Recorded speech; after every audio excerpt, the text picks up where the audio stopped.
안녕하세요. 저는 60대 딸을 가진 평범한 여성입니다.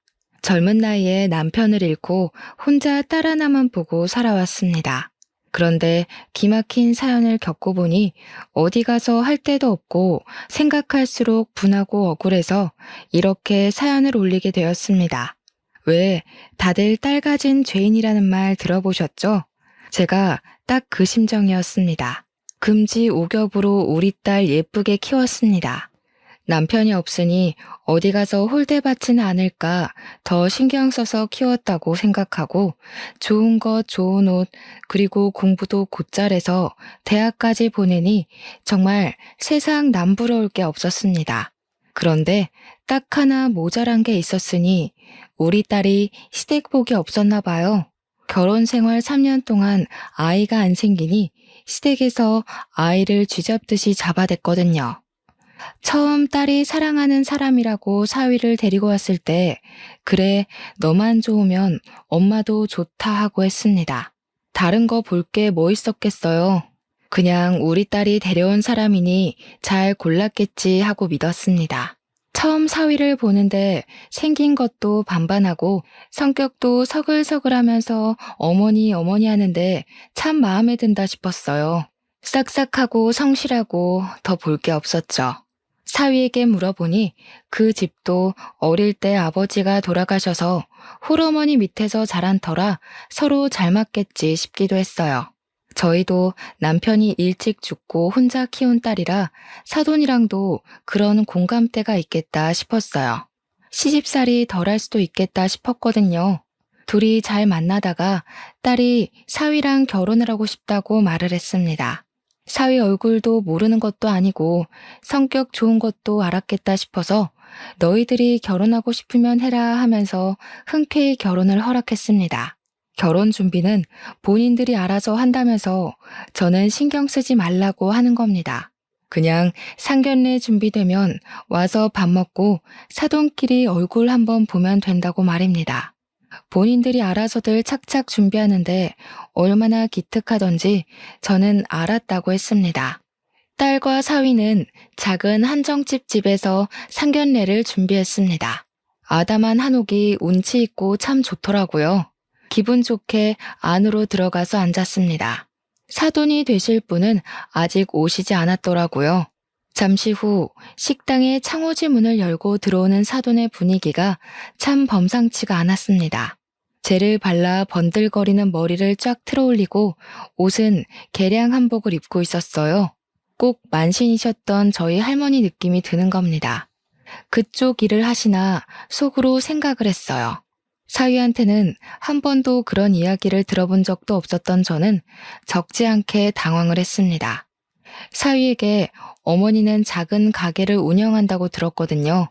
간혹 다른 일을 하면서도 신내림을 받는 사람도 있다고 알고 있기에 그런가 보다 생각했습니다. 저는 일어나서 예비 사돈께 깍듯이 인사를 했습니다. 말을 붙여보니 전혀 그쪽으로 일을 하시는 분이 아니시더라고요. 작은 가게를 최근에 접고 그냥 친구들과 여행을 즐기신다고 하더라고요. 운치 좋은 곳에 가서 맛있는 것도 먹고 이야기도 하고 한다는 겁니다. 그냥 취향의 한복을 입으시나 했습니다. 그런데 사람을 보면 첫 느낌이란 게 있잖아요. 그 느낌을 지울 수가 없는 겁니다. 뭔가 뒤에 있는 것 같은 찝찝함이 들었습니다. 저도 조금이나마 만신의 피가 섞여서인지 간혹 그런 감을 느끼곤 했습니다. 왜 사람 촉 좋은 사람들이 있다고 하지 않습니까? 바로 그게 저거든요. 그래서 계속 이렇게 안 좋은 느낌으로 의심하는 것보다야 확실하게 물어보는 게 좋겠다 싶어 사위를 불러 물어보았습니다. 모르는 것보다야 아는 게 좋다고 생각했었고 혹시라도 그쪽 일을 하신다면 제가 주의할 점이 있을 것 같았거든요. 그래도 사돈 어른인데 무슨 일을 하는지는 정확하게 알고 넘어가면 좋겠다 싶었어요. 저는 넌지시 어머님이 만신 일을 하느냐 하고 물어보니 사위는 제 말을 듣더니 절대 아니라고 벌쩍 뛰더라고요. 자신은 점 같은 거 믿지도 않을 뿐더러 좋아하지도 않고 어머님도 그쪽하고 아무 관련이 없다는 겁니다. 그쪽으로 일을 하신다고 해도 상관없다고 했죠. 저희 집도 윗대 할머니께서 만신을 하신 터라서 그냥 물어봤다고 했어요. 그래도 질겁하기에 저는 사위의 손을 잡고 걱정하지 말라고 다독였습니다. 하지만 감이 이상할 때 좀 더 알아볼 걸 그랬습니다. 그래도 살아온 세월로 느끼는 감이란 게 있는 건데 왜 그렇게 대충 물어보고 놓쳐버렸는지 나중에 후회하게 될 줄 누가 알았겠어요. 딸은 사위와 무사히 결혼도 하고 작은 아파트를 얻어 둘이 오손도손 정말 잘 지냈습니다. 사위도 지극정성으로 딸을 챙겨주는 모습에 결혼 잘 시켰지. 그래 둘이 죽고 못 사는데 사랑하는 사람이랑 시켜야지 하고 안심하고 지냈습니다. 그런데 그렇게 잘 지내던 딸 부부에게 문제가 생긴 건 딸이 결혼한 지 3년 차에 일어났습니다. 결혼한 지 꽤 되어도 아이가 안 들어서니 딸도 스트레스를 받는지 얼굴이 점점 안 좋아지는 겁니다. 넌지시 딸에게 피임하고 있냐고 물어봤습니다. 그냥 안 생기는지 아니면 일부러 안 갖는 건지는 알아야겠다고 생각을 했으니까요. 딸은 피임을 안 했다고 하더라고요. 그때부터 저도 걱정이 되기 시작했습니다. 피임을 안 했는데 3년 동안 아이가 안 생기니 스트레스를 많이 받겠다 싶었어요. 사위는 아이를 아주 많이 원했고 참 좋아하는 사람이라는 걸 알았으니까요. 병원에 가서 검사라도 해봐라 다독여서 보냈더니 병원에 가서 검사도 해보았지만 둘 다 정상이라는 소리만 듣고 왔답니다. 병원에서 기다리면 생길 거라고 애 가지는 게 급하면 인공수정이나 시험관을 하라고 했답니다. 딸도 그럼 인공수정부터 한다고 하더니 어느 날 갑자기 안 하겠다고 하는 겁니다. 왜 그러냐고 물어봐도 대답이 없고 얼마나 답답하던지 원래 속에 있는 이야기를 안 하는 아이라 자기 속도 속이 아닌가 보다 하고 그냥 넘기길 반복했습니다. 조금 더 물어볼 걸 입 닫고 있는 것은 속이 골마간다는 건데 그때 저는 눈치를 채지 못했습니다. 하루는 딸이 찾아왔는데 기운도 없어 보이고 저에게 할 말이 있는 것 같은데 입을 꼭 다물고 말을 안 하는 게 아니겠어요? 그날뿐만 아니라 몇 번이나 저를 찾아와서 아무 말 안 하고 가기를 반복하더라고요. 무슨 일이 있냐 하고 다시 물어봐도 역시 아무 대답을 안 하는 겁니다. 속은 속대로 타들어가는데 물어봐도 대답을 안 하고 가니 무슨 일이 있나 보다 신경이 쓰였습니다. 그러다가 제게 사돈이 저희 집으로 찾아왔습니다. 개량 한복을 곱게도 차려입고 머리를 젤을 발라 틀어올린 사돈은 대뜸 제 앞으로 붉은 종이에 금색 글씨가 쓰인 부적을 여러 장 내려놓았습니다. 사돈어른, 이것을 한 장은 이불 안에, 그리고 한 장은 천장 위에, 그리고 한 장은 현관에 붙여두시고 나머지 한 장을 자시에 촛불 켜고 정화수 떠놓고 제발 딸아이 아이를 가지게 해주십시오. 빌고 나서 촛불에 태워서 부적가루를 정화수에 띄워서 드시면 됩니다. 저는 황당해서 두 눈을 동그랗게 떴습니다. 부적을 몸에 두르고 집에 붙이는 것도 찝찝한데 빌고 태워서 먹으라니 정말 거부감이 생기더라고요. 그것도 무슨 부적인지도 모르는 걸 말이죠. 저는 정중하게 거절을 했습니다. 죄송합니다, 사돈어른. 제가 그런 걸 믿지 않아서요. 이렇게 많은 부적은 필요도 없고 제가 그런 걸 안 좋아하니 그냥 가져가시는 게 좋을 것 같습니다. 제가 그렇게 말하니 사돈의 얼굴이 금세 울그락 푸르락 달아오르더라고요. 사돈이 이렇게 무심하게 있으니까 며느라기한테 애가 안 들어서는 거 아닙니까? 제가 매일같이 신령님께 빌고 장군님께 치성을 드리면 뭐합니까? 여기서 다 제 공덕이 빠져나가는 걸요. 아무 말 하지 마시고 한번 해보세요. 아이들을 위하는 일이니까요. 장군님은 뭐고 신령님은 다 뭡니까? 사위 말로는 그쪽 일은 안 하신다고 들었는데요. 그런 걸로 애를 가질 수 있었으면 조선시대 사람들은 애 못 낳는다고 쫓겨나는 사람도 없었겠네요. 그리고 저도 그쪽으로 조상님이 있어서 잘 알고 있습니다. 사람 일 공덕으로 될 일이 있고 안 될 일이 따로 있는 겁니다. 가지고 돌아가세요. 거보세요. 그렇게 생각하니 애가 안 생기는 거라고요. 아무리 내가 설명해도 속이에 경일 끼면은 알아듣질 못해서 자기 앞에 조상님이 아이를 주려고 데리고 왔다가도 돌아선다는 말입니다. 굿도 하고 산신께 사흘 밤낮을 빌어도 모자랄 판에 이렇게 초를 치시면 됩니까?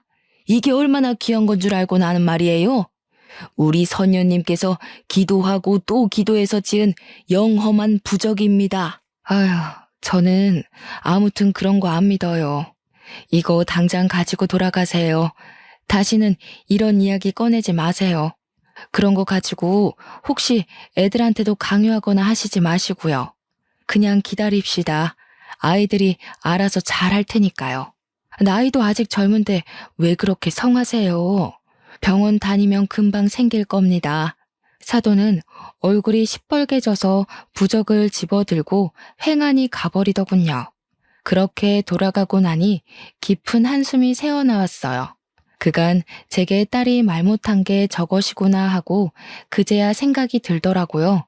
저는 이런 걸 안 믿으니 말도 못 꺼내고 얼마나 고민했을까 하고 말입니다.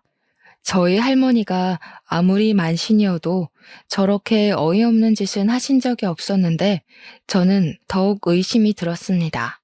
전화를 해볼까 몇 번이나 핸드폰을 들었다가 내려놓기를 반복했어요. 제가 말했다가 또 속만 뒤집는 거 아닌가 걱정이 되었습니다. 그렇게 며칠을 소가리를 하고 있을 때 딸이 울면서 집으로 뛰쳐왔더라고요. 왜 그러냐고 물어봐도 답이 없고 울기를 반복하는데 한참을 운 딸이 사위랑 못 살겠다고 하더라고요. 붉은 천을 가지고 와서 몸을 묶어 대지를 않나 이상한 부적을 가지고 몸에 붙이질 않나 밤마다 악몽을 꾼답니다. 그때 사돈의 부적이 생각났어요. 그 옆엔 내가 애를 잡았겠구나 생각이 번쩍 들더라고요. 이번에는 사위까지 합세했다고 하니 제 속이 안 뒤집히고 배기겠어요. 그래서 그만 살아라 했습니다. 애가 뭐라고 안 낳고 살면 되지 내 딸이 더 귀한데 스트레스를 그렇게 받으면서 살 게 뭐 있나 싶었어요. 딸이 집으로 오고 나서 사위가 찾아왔습니다. 저는 괘씸해서 현관문도 열어주지 않았어요. 정말 화가 나더라고요. 아껴주겠다, 사랑해주겠다 데려가 놓고선 그런 짓을 하다니 말입니다. 내 금쪽 같은 딸한테 한 일을 생각하니 피가 거꾸로 솟았습니다.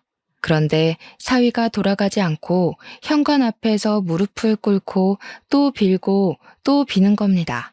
미안하다고 돌아가자고 다시는 그런 일 없을 거라나요? 저는 딸에게 당장 사위하고 갈라서라고 말했습니다. 그런데 딸이 자기 잘못이다. 얼마나 아이를 원하면 저러겠냐. 그러는 겁니다. 속이 뒤집혀서 말도 안 나오는 겁니다. 너 당장 저놈하고 헤어져. 아주 사람이 할 질 못할 질 다 해놓고서는 이제 와서 저렇게 빈다고 다 해결될 일이야? 응? 데려갈 때는 아주 손가락에 물 한 방울 안 묻히게 할 것처럼 굴더니 이게 뭐야. 사람을 아주 우습게 하라. 그만해 엄마. 다 내 잘못이야. 아이를 워낙 좋아하는 사람인데 결혼 3년 동안 임신의 임자 근처도 못 갔잖아. 보통 착상이라도 해서 유산이라도 해보는 건데 나는 그런 것도 없고 얼마나 간절했으면 그랬겠어. 그게 왜? 네 잘못이야. 아이 안 낳고 사는 부부들은 다 이혼하고 갈라서야 한다던? 둘이서만 재미지게 아주 잘도 살더라. 여행 다니고 취미 즐기고 너는 젊은 애가 돼가지고 생각은 구한말 사람처럼 구는 거냐? 내가 너 그렇게 살라고 공부시킨 줄 알아? 사위는 제 언성이 높아지자 현관문을 두드리며 울부짖는 게 아니겠어요? 장모님, 제발 문 좀 열어주세요. 저 그 사람 얼굴만 보고 돌아가겠습니다. 제가 잘못했습니다. 아이 없어도 저 그 사람 사랑합니다. 정말입니다. 그 사람 닮은 딸 하나 낳고 살고 싶어서 그랬습니다. 제발 문 좀 열어주세요. 다시는 그런 일 없게 만들겠습니다. 제가 다 책임지겠습니다. 제발 그 사람 얼굴 한 번만 보게 해주세요. 됐네. 아무리 아이가 가지고 싶고 원해도 그렇지. 어떻게 그럴 수가 있는가? 그런 것 가지고 아이가 생긴다던가? 아이를 원하면 병원을 다니면 되지 않아. 왜 병원을 못 가게 하고 이런 사단을 만드냔 말이네. 돌아가. 속에서 천불이 나서 저는 정말 냉정하게 사위를 내쳤습니다. 딸아이가 돌아간다고 해도 저 집안이랑 엮이면 될 일도 안 되겠다 싶었습니다. 잘못된 방법으로 아이를 닥달하는 것을 보니 화가 치밀었어요. 딸아이에게도 절대 사위에게 갈 생각하지 말고 이혼하라고 신신당부를 하고 또 했습니다. 자기 속도 썩어 문드러지는지 방에서 나오지도 않고 울고만 있더군요. 그렇게 울다가 딸아이는 잠을 자고 또 잤습니다. 사람을 얼마나 들들 볶으면 사흘 밤낮을 잠을 자는지 안쓰럽고 가여워서 자고 있는 딸아이의 머리를 쓸고 또 쓸었습니다. 일단 딸아이가 심적으로 안정을 되찾으면 바로 이혼하라고 다시 말할 생각이었습니다. 딸아이야, 사위와 한 입을 덮고 살았으니 독한 맘 먹고 못 꺼내낼 수 있지만 저라도 독한 맘을 먹고서 이 결혼을 끝내야겠다고 생각을 하고 있었으니까요. 하지만 일이 사람 뜻대로 되나요? 그날은 딸을 몸보신 시켜야겠다는 생각으로 멀어도 그날 잡은 소를 파는 시장으로 가서 고깃감을 사왔습니다. 뼈는 푹 고아서 사골 해먹이고 고기는 딸아이가 좋아하는 갈비를 할 생각이었거든요. 집 현관문을 열고 들어왔는데 집안이 난장판이 되어 있는 겁니다. 누가 도둑이 든 것 마냥 어질러진 집안을 보고 놀라서 딸아이 방을 벌컥 열었습니다. 하지만 그곳에 딸아이는 없었습니다. 너무 놀라서 손이 덜덜 떨리는 게 아니겠어요? 빨리 핸드폰을 찾아서 딸아이에게 전화를 걸었습니다. 하지만 받지를 않는 겁니다. 몇 번을 해도 딸도 사위도 전화를 받지 않았습니다. 순간 경찰에 신고를 해야 하나 아니면 기다려봐야 하나 별별 생각이 머릿속에 스치더군요. 하지만 이렇게 집이 어질러진 것을 보고 가만히 기다리고 있을 수만은 없었습니다. 그때 딸에게 짤막하게 단문의 문자가 왔습니다. 엄마, 나 집으로 돌아갈게. 걱정하지 말라고 말입니다. 그것을 보고 억장이 무너져 내리는 겁니다. 다시 그 집으로 기어 들어가다뇨. 시장 봐온 것을 다 내동댕이 치고서 밖으로 나가 택시를 잡아 탔습니다. 딸아이 집이라도 가봐야겠더라고요. 딸아이 집에 도착해서 현관문을 두들기니 딸아이와 사위가 얼굴을 빼꼼 내밀면서 밖으로 나오더군요. 입가에 미소까지 띠면서 말입니다. 저는 딸의 손을 잡고 집으로 돌아가자 설득을 했습니다. 너 여기서 뭐 하는 거니? 그 꼴을 당하고도 다시 돌아온다는 게 말이나 되는 일이야? 어서 나랑 같이 집으로 돌아가자. 딸은 고개를 푹 숙이더군요. 손을 꽉 쥐고 작게 웅얼거렸습니다. 죄송해요, 엄마. 아무리 생각해도 지금 이혼은 아닌 것 같아요. 다시 그 사람이랑 시작하고 싶어요. 그 사람도 다시는 그런 짓 안 한다고 저한테 싹싹 빌었어요. 우리 다시 아이 가져보기로 약속도 했고, 저 아직 그 사람 사랑해요. 저 그 사람 없으면 못 살 것 같아요. 그 말을 듣는데 애간장이 녹아내리더라고요. 이 못난 거사, 지금 그걸 말이라고 하니? 다시는 그런 일 없을 거라고 어떻게 보장을 하니? 당장 돌아가자. 어서 이 집안이랑 인연을 끊어야 네가 살지. 안 그러면 말라 죽을 거야. 어서 돌아가자. 어서. 장모님, 정말 걱정하지 마세요. 저희가 더욱 노력하겠습니다. 이 사람 몸 추스르면 다시 아이도 가져볼 생각입니다. 아무 걱정하지 마시고 돌아가세요. 저는 사위의 얼굴을 보고 머리가 쭈뼛 섰습니다.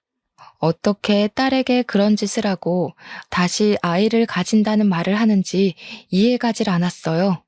아니, 그 꼴을 하고도 또 아이를 가진다는 말을 하는 거야?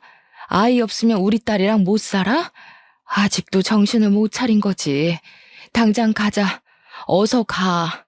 엄마랑 같이 돌아가 해서나.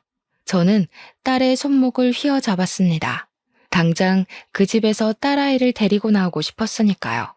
하지만 저희 딸은 제 손에서 손목을 비틀어 빼내더군요. 엄마, 제발 그만. 내 인생이야. 내가 이 사람이랑 더 살겠다는데 제발 그만하고 돌아가요. 나 이 사람하고 계속 살 거야. 정말 기가 막히고 코가 막히더라고요. 아무리 부부싸움은 칼로 물베기라지만 그 꼴을 당하고도 제 딸은 사위 옆에 있겠다고 하더군요. 아무 말 못하고 저는 거기까지 가서 딸 집에 들어가지도 못하고 돌아서 나와야 했습니다. 돌아오는 버스 안에서 울고 또 울어야 했습니다. 그래도 어쩌겠어요. 다 키운 딸이고 자기 스스로 사위 옆에 남아있겠다고 하니까 그냥 내버려 둘 수밖에요. 저는 그렇게 집으로 돌아와 평범한 일상으로 돌아왔습니다.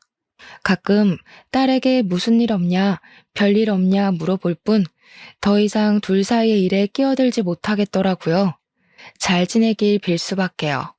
하루는 밖에 볼일을 보러 가는데 딸아이에게 전화가 온 겁니다.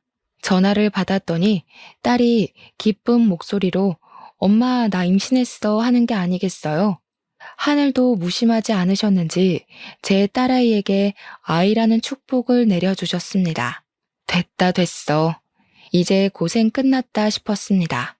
이게 모두 아이를 못 가져서 생긴 일 아니겠어요. 이제 우리 딸 고생이 끝났다 하고 생각했죠. 몸 관리 잘해라. 잘 먹어야 한다. 항상 조심해야 한다. 무리하지 마라. 저는 딸아이에게 당부 또 당부를 했습니다. 그동안 고생한 딸을 위해 뭐라도 해먹어야겠다는 마음으로 음식을 한가득 준비해서 전화를 했습니다. 특별히 산모와 태아에게 좋다는 보약도 지었죠. 혜선아, 엄마야. 엄마 지금 갈게. 지금 집에 있는 거지? 엄마가 너 좋아하는 장조림이랑 깻잎김치랑 산모랑 태아에게 좋다는 보약까지 지어가니까 조금만 기다려. 무리하지 말고. 알았지? 안 돼. 엄마 오지 마. 지금 밖이야. 그러니까 와도 나 없어. 그리고 그런 거 안 챙겨줘도 나 김서방이 잘 챙겨 먹이고 있으니까 걱정하지 말고 가져오지 마. 알았지? 아, 엄마. 나 전화 끊어야 해. 나중에 통화해. 그렇게 말하며 전화를 끊어버리는 겁니다. 전화를 그렇게 끊었어도 저는 딸 집으로 향했습니다. 저녁 되면 집에 돌아오겠지. 그리고 이미 바리바리 준비해 놓은 반찬들을 어쩌겠어요. 혼자 사는 집에 많은 반찬을 버릴 수도 없고 몸에 좋은 보약도 전해주어야 하고 저는 택시를 잡아 타고 딸 집으로 향했습니다. 택시에서 내리면서 아파트 현관으로 들어서는데 우체통이 떡하니 눈에 보이는데 딸 집 우체통에 우편물이 가득 쌓여 있는 겁니다. 임신 초기라서 피곤해서 이것까지 관리를 못했나 하고 대수롭지 않게 우편물을 뽑아들고 엘리베이터에 올라탔습니다. 하지만 아무리 배를 눌러도 그리고 하늘에 달이 떠올라도 딸은 돌아오지 않는 겁니다. 이 늦은 시간까지 사위도 딸도 얼굴을 안 비치는 게 너무 이상해서 저는 다시 딸에게 전화를 걸었습니다. 혜선아, 엄마 너희 집 앞인데 도대체 어디니? 응? 임산부가 밤늦게까지 어디를 돌아다니는 거야. 빨리빨리 돌아와서 쉬어야지. 초기라서 무리하면 안 된다고 했잖아. 엄마, 나 지금 다른 곳에서 지내고 있어. 오지 말라고 했잖아. 와도 없다고. 김서방이랑 어머님이 잘 챙겨주고 있으니까 걱정하지 말고 기다리고 있어. 너 그게 무슨 말이야? 다른 곳이라니. 어디 있어? 너 지금 너희 시어머니랑 같이 있는 거야? 도대체 어딘데 엄마에게 말을 못해. 빨리 말해. 걱정하지 마, 엄마. 어머님이 우리 아이 잘 크라고 신령님께 치성 드리러 있어. 이렇게 하면 아이도 잘 크고 건강하게 태어난대. 너무 걱정하지 말고 기다리고 있어. 그만 끊을게. 딸은 다시 전화를 끊어버렸습니다. 등골이 오싹해지는 것이 온몸에 소름이 돋아오르기 시작하더라고요. 제가 안 봤으면 모를까 사돈의 그 민속신앙에 미친 모습을 보고 나니까 이대로 두면 무슨 일이 벌어질 것 같은 예감이 들었습니다. 엄마가 되어서 손 놓고 기다릴 수가 있나요? 저는 사돈에게 전화를 걸었습니다. 처음에는 제 전화를 무시하고 받지 않더군요. 저는 끈질기게 전화를 계속 걸었습니다. 제 딸한테 무슨 일이라도 생기면 그 여편네를 가만둘 생각이 없었거든요. 몇 번의 시도 끝에 사돈이 전화를 받더군요. 여보세요? 사돈 아니신가요? 무슨 일로 이렇게 늦은 시간까지 전화를 하시는 거죠? 무례하기 짝이 없네요. 예의에 어긋난다는 것을 모르시나요? 날 밝으면 전화를 다시 하던가. 이게 무슨 짓입니까? 다짜고짜 저에게 전화를 했다고 화를 내는 겁니다. 지금 우리 딸이랑 사위랑 같이 있다는 거 압니다. 어디에 있는 겁니까? 댁에 안 계신 것 같은데. 지금 우리 딸 어디에 있는 거예요? 걱정하지 마세요. 애들은 아주 잘 있습니다. 밥도 잘 먹고 잘 지내고 있다는 말입니다. 뭐가 걱정이셔서 이런 시간에 전화를 하셨나 모르겠습니다, 정말. 기분이 나쁘네요. 앙칼지게 째는 사돈의 목소리를 들으니 더욱 정신이 번쩍 들었습니다. 저는 전화기를 꽉 부여잡고 통화를 이어나갔습니다. 지금 어디 있나요? 제가 직접 얼굴도 보고 직접 해온 반찬도 먹여야겠네요.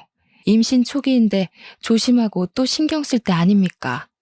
엄마 밥도 먹고 싶을 테고 사돈께서 한 번만 양해 좀 해주세요. 제 말을 듣고 사돈은 한참을 고민하더니 작게 읊조렸습니다. 뱃속 아이 걱정은 하지 마세요. 제가 얼마나 정성을 다 쏟고 있는지 아시면 아마 깜짝 놀라실 겁니다. 정 궁금하시면 사돈께서도 이곳에 와서 하늘째를 올리시던가요. 그럼 하늘이 감복해서 더 건강한 애를 주실 겁니다. 오실 때 5천만 원 준비해서 오시면 됩니다. 하늘에 재를 올리는데 5천만 원이면 아주 싼 가격입니다. 재라니, 저 여편네가 또 미친 짓을 꾸미는 것을 바로 알겠더라고요. 저는 딸아이가 너무 걱정되기 시작했습니다. 이제 홀몸도 아닌 애인데 또 무슨 일을 당하지 않는지 불안해서 전화를 받는 손이 덜덜 떨리는 겁니다. 그리고 5천이라니 그 말에 더욱 심장이 떨려왔습니다. 혹시라도 딸아이에게 문제라도 생기는 것은 아닌지 불안해서 떨리는 마음이 진정이 안 되더라고요. 그때 바로 이혼을 시켜버리는 건데 딸 마음 추스른다고 왜 그걸 못 시켰는지 순간 혀를 깨물고 싶었습니다. 저는 긴 호흡을 하고 다시 전화를 들었습니다. 구시오? 제 형편에 5천이 어디 있겠습니까? 이 나이에 돈을 제대로 벌기를 하나, 그렇다고 재산이 있기를 하나. 딱 1,000만 원 있네요. 그걸로는 안 될까요? 우리 혜선이 얼굴 한 번만 보게 해주십시오, 사돈. 아유, 사돈. 5천이 있어야 하늘에 재라도 올리고 하늘에 얼굴 한번 들어보죠. 5천이나 드는 하늘 제사에 반도 안 되는 돈을 올리면 그게 지성이 됩니까? 정성이 부족하잖아요. 1,000만 원이면 4천만 원어치나 정성이 부족한데 신령님이 노하지 않겠어요? 그 돈 없으면 며느리 얼굴 볼 생각하지도 마세요. 정말 그 말을 듣는데 눈이 뒤집힐 것 같더라고요. 살다 4천만 원 정성이 부족하다는 그런 개소리를 들을 줄은 생각도 못했으니까요. 하지만 돈이 중요합니까? 내 딸이 어디 있는지 또 무슨 일을 당할지 모르는 판국에 저는 핸드폰을 들고 앞에도 없는 사돈을 향해 허리를 연신 굽혔습니다. 사돈, 제발 더 이상 제가 돈이 없어서 그래요. 1,000만 원 정성이라도 부모의 정성이니 신령님께서 받아주시지 않겠습니까? 제발 한 번만 그동안 정을 생각해서 우리 혜선이 얼굴 한 번만 보게 해주세요. 이렇게 부탁드리겠습니다, 사돈. 핸드폰 너머로 사돈 옆에 내 긴 한숨이 타고 넘어오더군요. 정말 고민이 된다는 식으로요. 그러더니 저보고 어디 산속으로 돈 들고 쭉 오면 된다고 말하고 끊어버리는 겁니다. 산이라니 말도 안 되는 상황에 심장이 덜컥 내려앉더군요. 이것들이 미쳐도 제대로 미쳤다는 것을 그때 알겠더라고요. 혹시 모르니 저는 다음날 당장 은행으로 찾아갔습니다. 그동안 모았던 적금을 해약하니 정말 딱 1,000만 원이 나오더군요. 그 돈을 5만 원짜리로 바꿔서 비닐에 싸고 또 쌓아서 가방에 꼭 담아서 품에 꼭 안았습니다. 이 돈은 어쩌면 제 딸을 살릴 돈이라고 생각을 했습니다. 일단 사돈이 시키는 대로 그 산을 찾아갔습니다. 작은 시골 마을 뒷산이지만 산세가 좀 험해 보이더군요. 이름 없는 산에 꽤 깊은 골짜기가 있는 겁니다. 산을 오르다가 저는 이대로 돈을 들고 가면 안 된다는 생각 번쩍 들었습니다. 돈만 빼앗기고 딸을 안 보여주면 큰일 나니까요. 주위를 둘러보니 큰 바위 하나가 눈에 띄더라고요. 저는 풀숲을 헤치고 그 바위 밑으로 가서 주위에 나뭇가지와 넓적한 돌을 들고 땅을 팠습니다. 깊숙하게 판 땅 속에 돈이 든 가방을 넣고 흙을 덮었습니다. 그 위에 돌을 올려서 나중에 찾기 쉽게 표시도 해두었어요. 손에는 이미 시커멓게 흙투성이 되어 있더라고요. 그걸 묻으면서도 어찌나 손발이 덜덜 떨리던지 목구멍이 바싹 말라갔습니다. 혹시라도 올라가서 딸을 그 돈과 미끼로 맞바꿀 생각이었습니다. 딸을 무사히 데리고 산 아래까지 데려오려면 저에게도 무기 하나쯤은 들고 있어야겠다는 생각이 들었거든요. 그렇게 빈손으로 저는 산길을 타고 올라갔습니다. 좁은 산길을 쭉 올라가니 큰 돌탑이 몇 개나 나왔습니다. 산속 돌탑에 금줄이 돌돌 말려있는 게 참 스산하게 느껴졌습니다. 돌탑을 빙 둘러가니 작은 암자가 나오더군요. 암자 옆에서 큰 돌탑이 있었는데 그 앞에서 한 10명 정도 안 되는 사람들이 탑 앞에서 무릎을 꿇고 빌고 있더라고요. 그 모습이 얼마나 기이해 보이던지 그 사람들 속에 제 사위와 사돈도 섞여 있었습니다. 저는 한참을 그 모습을 지켜보다가 그곳으로 다가갔습니다. 제가 작게 김서방 하니 사위와 사돈이 고개를 돌려보더라고요. 그러더니 다시 모른 척 고개를 돌리고 절을 하더군요. 저는 할 수 없이 다시 기다려야 했습니다. 한참을 다시 기다린 끝에 사돈과 그 옆에 있던 한복을 차려입은 여인이 저에게 다가오더군요. 딱 봐도 이 사람 보통 사람이 아니다라는 게 얼굴에서 느껴지더라고요. 아직 50대 안팎의 사람인데도 풍겨져 오는 기운이 남달랐거든요. 옆으로 찢어진 눈으로 저를 위아래로 훑어보더라고요. 옆에 서 있는 사돈이 그 여자에게 저를 소개해 주었습니다. 선녀님, 이분은 저희 며느라기 친정엄마 되시는 분이십니다. 신령님께 치성을 드리러 온다고 해서 제가 오라고 했습니다. 사돈어른 치성비는 준비해서 오신 거죠? 이리 주세요. 저는 손을 뒤로 꼼지락거리며 사돈과 그 여자를 번갈아 쳐다보았습니다. 일단 우리 혜선이 얼굴 보면 드릴게요. 우리 애 어디 있나요? 아까 김서방이랑도 같이 없는 것 같던데. 우리 딸 어디 있는 거예요? 얼굴부터 보여주세요. 일단 지성비부터 주시면 보여드릴게요. 이리 주세요. 며느리는 아주 잘 지내고 있으니까 돈부터 주세요. 그래야 딸아이 얼굴을 보여드릴 수 있어요. 돈부터 달라는 말에 심장이 덜컥거렸습니다. 안 주면 안 보여주는 거 아니야? 설마 나를 이대로 내쫓는 거 아니야? 하는 생각이 번쩍 들었습니다. 하지만 어미가 돼서 그곳까지 가서 어떻게 딸 자식 얼굴도 안 보고 오겠습니까? 처음부터 안 가면 안 갔지 그럴 수야 없었죠. 저기 산 밑에 두고 왔어요. 일단 애 얼굴부터 보여주시면 제가 가서 들고 올게요. 얼굴부터 보여주세요. 우리 혜선이 어디 있습니까? 제 말에 사돈의 얼굴이 시뻘겋게 달아오르더라고요. 그게 말이나 되는 소리입니까? 지성비를 두고 오다뇨. 거짓말 치는 거 다 알아요. 돌아가세요. 아무리 딸 얼굴 보고 싶어도 그렇지. 이곳이 어떤 곳인지 알고 그런 거짓말을 짓거리는 겁니까?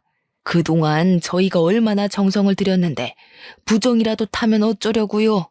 저는 땅을 파서 시커멓게 된 손을 내밀었습니다. 자, 보세요. 제 손 보고 그런 말 하세요. 제 딸 어디 있어요? 정말로 저 산 밑에 숨겨두고 왔다니까요. 1,000만 원이라도 받고 싶으면 내 딸 얼굴 보여달라고. 저는 그렇게 외치며 화가 나서 암자 안으로 뛰어들었습니다. 더 이상의 말싸움은 무의미해 보였습니다.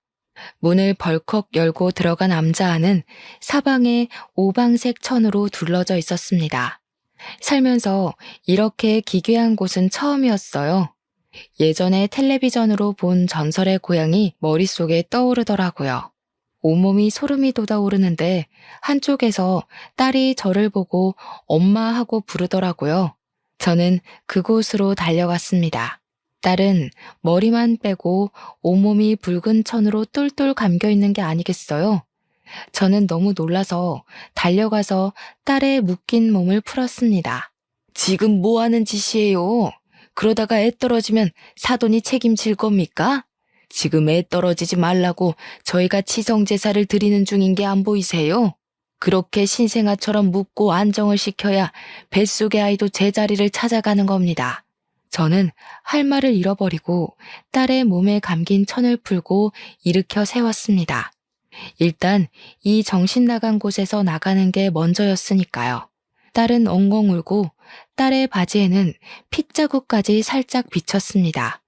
순간 정신이 아득해지더군요. 지금 이게 정상적인 걸로 보이세요?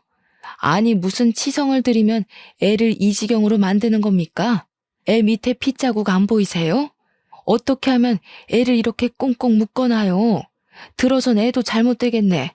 저는 사돈의 얼굴에 삿대질을 하자 사위가 저에게 다가와 제발 그러지 말라고 말리더라고요.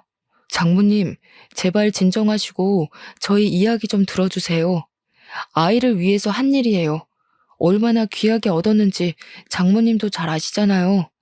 사실 저희가 임신된 것도 저기 선녀님이 신령님께 치성을 드려서 된 거예요. 이번에도 잘 되라고 빌어주시는 거니까 제발 화 좀 푸세요. 이런 미친 것들을 봤나?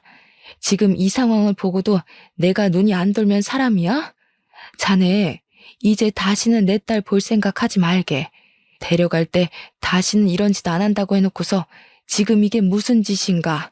이리 나오게. 저는 앞에 있는 사위를 밀치고 딸의 손을 꽉 잡았습니다. 그러자 사위가 저에게 달려드는 게 아니겠어요?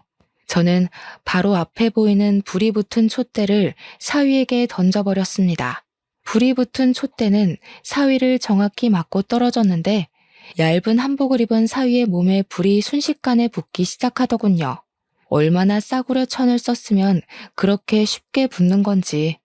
사위가 대굴대굴 구르고 난리가 나니까 사돈이 아들을 눕혀놓고 불붙은 곳을 발로 밟는 게 아니겠어요?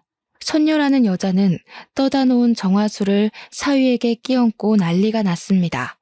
저는 그 난리를 틈타서 딸의 손을 꽉 잡고 그곳을 빠져나왔습니다. 밖에 있는 사람들도 불이 나자 허둥지둥 물을 뿌리기에 급급했습니다. 한참을 정신없이 그곳을 뛰어내려오는데 딸이 배를 움켜쥐고 주저앉더라고요. 하혈까지 한 상태이니 저도 더 이상 가는 것은 무리다 싶었습니다.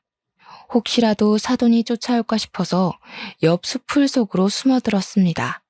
심장은 벌렁거리고 입은 바싹 타오는 게 딱 죽겠더라고요. 이대로는 안 되겠다 싶어서 주머니에서 전화기를 꺼내들었습니다. 경찰에 전화해서 자초지종을 말하니 알겠다고 하더군요. 잠시 후 산길에 경찰차가 도착하자 제가 손을 흔들었습니다. 경찰 2분이서 오셨더라고요. 딸이 아프다고 하니 일단 암자가 아니라 병원부터 가자고 하시더군요. 가는 내내 그곳에서 벌어진 일, 그리고 현재 상황을 경찰분들께 설명을 드렸습니다. 이야기를 들어보던 경찰분들의 표정이 미묘하게 바뀌더군요. 최근 지역에서 어느 선녀에게 굿사기를 당한 사람들이 있었는데 아마 그 사람인 것 같다고요. 정확한 거주 지역을 파악 못하고 있었다고 합니다. 저는 경찰분께 자세한 인상착의와 암자로 가는 길을 알려드렸습니다. 병원으로 가서 또 얼마나 울었는지 모릅니다. 딸이 화장실 갈 때 빼고는 그 줄에 묶여 있었다고 합니다. 일주일씩이나요. 뱃속의 아이는 이미 유산한 지 2, 3일 정도 되어 보인다고 하더군요. 너무 오랫동안 그 자세로 묶여 있었고 또 피가 돌아야 하는데 꽉 묶여 있는 통에 더 이상 착상을 유지하기 힘들었을 거라더군요. 얼마나 속이 상하던지 오열하는 딸을 보고 같이 한참을 울어야 했습니다. 그리고 다음날 경찰분이 전화가 왔습니다. 잠깐 서로 와달라고 하더군요. 가서 보니 선녀 사돈이 경찰에 잡혀왔습니다. 이미 굿사기로 선녀는 전과 5범이고 사돈 또한 사기로 전과 3범이라는 사실을 알게 되었어요. 둘이 함께 다니면서 사기를 쳤더군요. 사위는 어디 있냐고 물으니 병원에 있다는 겁니다.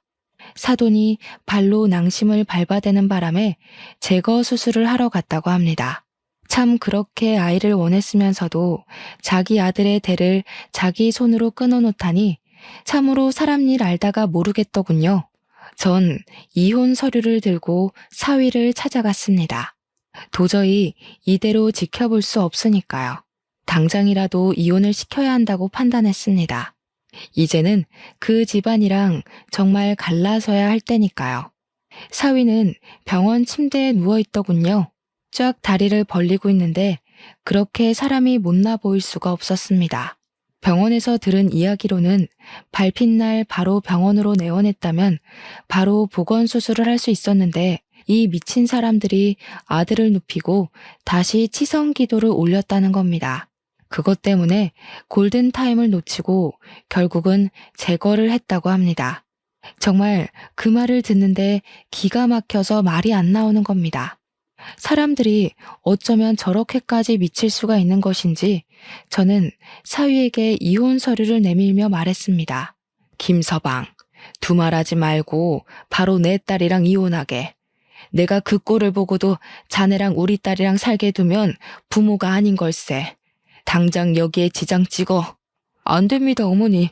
이제 저는 다시는 아이를 가질 수 없는 몸이 되었어요.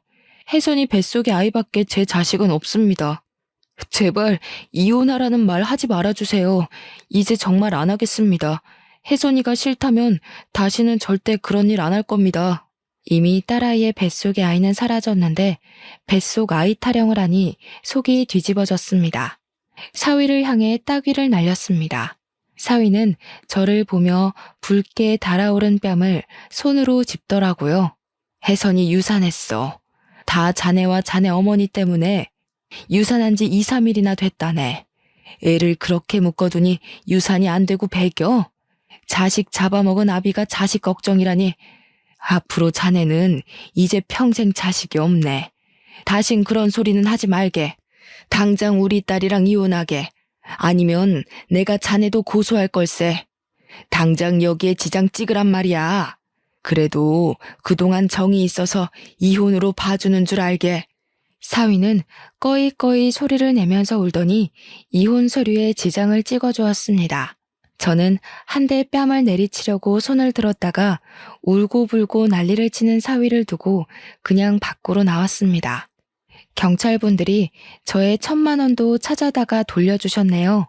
어찌나 감사하던지 손을 잡고 한참을 감사하다고 인사를 드렸습니다. 딸에게 왜 그때 집에서 사위에게 돌아갔냐고 하니 사위와 사돈 그리고 그 선녀가 와서 귀신을 씌운다고 협박을 하더랍니다. 엄마에게도 귀신을 씌울 거니까 곱게 따라가자고 했다네요. 그동안 악몽을 꿨던 탓에 안 따라갈 수가 없었답니다. 저는 딸의 손을 꽉 잡고 그 사람들에게는 그런 실력이 없는 사기꾼이라고 말해주니 저를 끌어안고 엉엉 울더군요. 얼마나 무섭고 힘들었을지 억장이 무너져 내렸습니다. 딸은 그 뒤 한동안 트라우마로 치료를 받아야 했습니다. 자식 잃어버린 게, 그것도 그렇게 어이없이 소중한 생명을 잃어버린 게 꼭 자신 잘못이라고 하더군요. 저는 딸에게 몇 번이나 괜찮다, 괜찮다 다독이며 안심을 시켰습니다. 저 또한 아이 못 가진다고 타박하는 시댁에서 더 빨리 딸을 데려오지 못한 게 제 딸을 아프게 만든 것은 아닌지 몇 번을 곱씹고 또 곱씹어 속으로 삼키고 인내해야 했습니다. 저 일은 벌써 몇 년 전 일이 되었습니다. 참 인생은 새옹지마라는 말이 있잖아요. 그래도 딸은 잘 이겨내고 지금은 새로운 남자를 만나 아들 하나 딸 하나를 낳고 살고 있습니다. 하지만 제 딸은 과거의 일은 입 밖으로 꺼내는 일이 없습니다. 꼭 기억에서 지워버린 듯 그 몇 년의 시간은 절대 꺼내지 않더군요. 차라리 다행이다 싶으면서도 아직도 아파하는 것을 알기에 억장이 무너집니다. 남의 귀한 자식 피눈물 흘리게 하는 것들은 반드시 자기 눈물에서 피눈물 흘릴 날이 있다고 생각합니다. 뿌린 대로 거둔다는 말이 있잖아요. 천벌을 받아야죠. 여러분도 딸이 사랑하는 사람 데려오면 그 사람만 보지 말고 집안 어른들도 꼼꼼히 살펴보았으면 좋겠어요. 의심스러운 건 물어보고 확인하고 그래야 한다는 걸 마음 깊이 깨닫고 다시는 저 같은 실수 안 하셨으면 하는 마음에 이렇게 사연을 올립니다. 들어주신 여러분 정말로 감사합니다.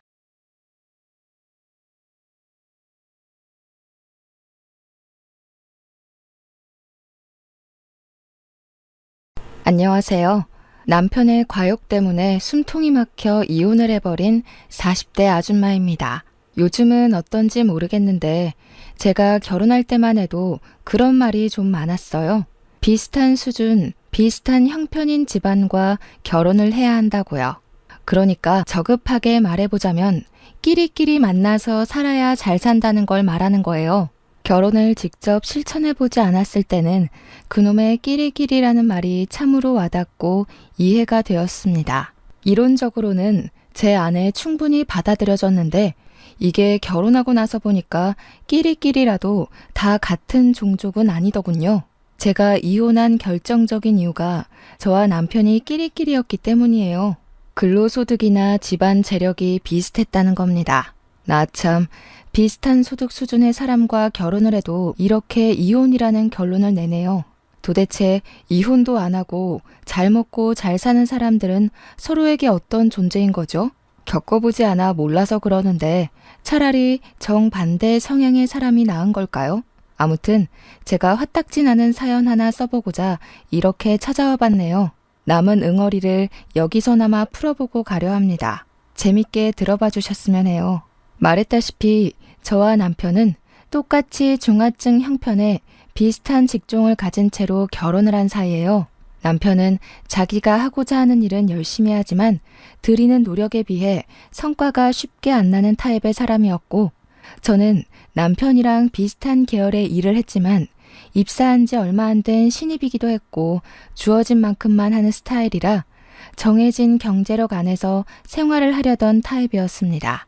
스타일이 반대 같지만 제가 본 저와 남편의 공통점은 우선 같은 일을 하고 있다는 거였고 소득이 비슷한 데다가 똑같이 가난하다는 거였어요. 가난에 가난이 붙으면 완전 왕거지가 되는 지름길이라고 저와 남편의 결혼을 말리는 사람들이 있었는데 그때마다 남편이 제게 자기만 믿으라고 다른 사람 말이 뭐 중요하냐며 신의를 보여줘서 그걸 믿고 결혼을 하게 되었어요. 그때만 해도 제가 순수했고 사랑에 눈먼 둔치였네요. 저희는 역시나 돈을 모아봤자 티클 만한 수준이었기에 미래 신혼살림을 위해서 결혼식도 단촐하게 진행을 하였습니다. 소규모 예식장이다 보니 하객 수도 눈에 익을 만큼 적었어요. 축하를 많이 받으면 당연히 그만큼 더 기쁘겠지만 저희는 더 행복할 앞날을 기리기로 하며 아쉬움을 달래었습니다. 이마저도 저와 남편이 공통적으로 가진 감정이라 서로 더 돈독했던 것 같아요. 저와 남편은 사실 혼전 임신을 하고서 배부르기 전에 아이를 얻었습니다. 사실 없는 형편의 아이를 얻는 건 아이한테도 못할 짓이잖아요. 그런데 저희가 좀 많이 뜨거웠습니다. 민망하게도 한순간의 욕구에 눈이 멀어 대책 없이 아이를 가져버린 거였어요.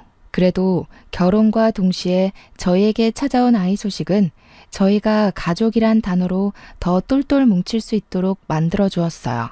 덕분에 저는 신혼여행도 남편의 보필을 잔뜩 받고 3박 4일로 다녀왔습니다.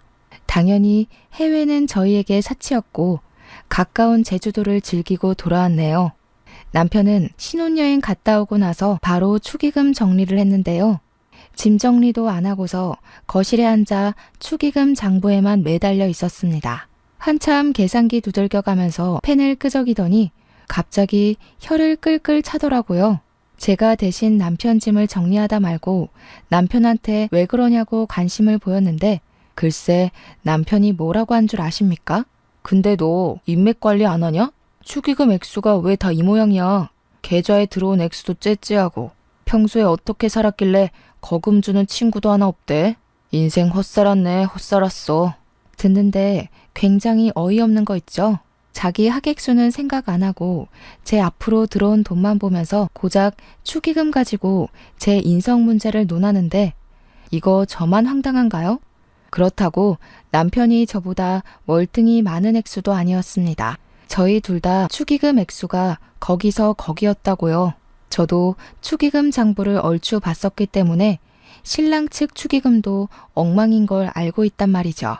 그래서 남편한테 이런저런 부연 설명하면서 당신 액수도 그리 안 많지 않냐고 했거든요.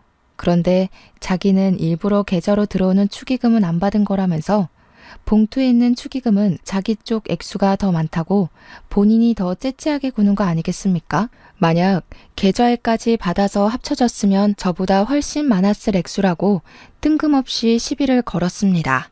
얼탱이없고 재수없었지만 아이까지 생긴 우리 사정에 돈은 더더욱 중요했기 때문에 남편이 축의금에 예민할 수밖에 없는 거라고 애써 이해를 해줬어요. 하지만 제가 정도껏 이해해줬으면 남편도 적당한 선에서 저와 타협을 봐야 하는 것 아닌가요? 남편의 돈 욕심은 혼인신고하고 나서 기세를 타더니 아이를 출산한 뒤부터는 욕심에 부스터가 달린 것 마냥 과해졌습니다. 그렇게 돈이 좋으면 같이 힘보태서 빨리 모아야 될 생각을 해야 되잖아요. 직접 손주를 돌봐주겠다는 시모의 말대로 시모한테 아이를 맡기고 저랑 맞벌이를 계속하면 되는 거 아닙니까? 근데 남편이 그건 또 싫대요. 남의 손에 애를 맡기고 싶진 않다고 꼭 엄마의 품에서 아이를 키워야 건강하고 똑똑하게 큰다면서 저더러 전업주부를 하라고 하는 거 아니겠어요? 전문대학을 졸업하고 단 한 해도 쉬지 않고 직장인으로 살아왔던 제게 갑자기 경력 단절을 요구했습니다. 무슨 소리야? 내가 왜 멀쩡하게 하고 있는 일을 그만둬? 어머님께서 애 봐주신다는데 왜 그래야 돼? 내가 뭐 애 안 보겠다고 그랬어? 자기가 계속 돈돈거리니까 여태 그랬던 것처럼 같이 벌자는 거 아니야. 그러니까 이젠 안 된다고. 그땐 우리가 둘만 있을 때였고 지금은 애가 생겼잖아. 애한테 돈이 많이 들어가긴 해도 부모 손이 아닌 다른 사람 손 타면 애들이 커서 그때 받은 영향이 다 드러난다더라. 그냥 일 관둬. 내가 야근 늘리면 돼. 아직 아이가 1살 배기일 뿐인데 저희는 그때부터 벌써 서로 다른 육아 방식으로 다퉜습니다. 제 경력 단절 문제로 남편과 일주일 정도를 씨름하다 보니 제가 더는 지쳐서 못하겠더라고요. 애까지 보는 입장인데 남편이랑 같은 주제로 말씨름하는 게 체력 소진이 너무 많이 되었습니다. 그래서 그만 남편 뜻대로 사표를 내버렸죠. 남편 고집이 너무 세니까 시모도 고개를 내줬더군요.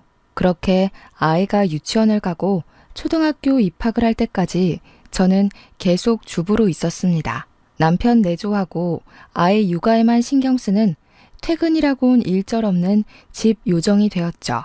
아이가 이제 초등학교를 가기 시작하면 슬슬 돈이 많이 들어가지 않습니까? 남편은 가난하게 자라서 그런지 아이 교육에도 욕심이 참 많더라고요.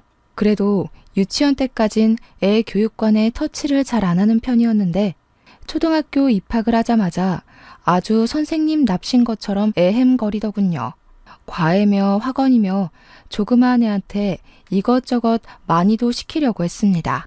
이러면 아이도 힘에 부치지만 당연히 혼자 벌이하는 남편도 돈 대주느라 힘에 부칠 거라 생각했어요. 아니나 다를까 퇴근할 때마다 표정이 점점 썩어가더니 나중엔 애가 애교 부리면서 들러붙어도 귀찮아하기만 하고 기절하기 바빴습니다. 그렇게 힘든 것까진 이해하겠어요. 그래서 저도 내조를 더 잘하려고 했고 애가 남편을 성가시게 안 하도록 신경을 많이 써줬습니다. 그러나 갑자기 제게 다시 일을 구하라고 통보하는 남편의 요구는 정말 당혹스럽더군요. 제가 무슨 슈퍼맘도 아니고 일을 구하라고 하면 뚝딱 바로 취직이 되는 사람인가요? 제 나이가 당시 30대 중반을 넘어섰던 때였습니다.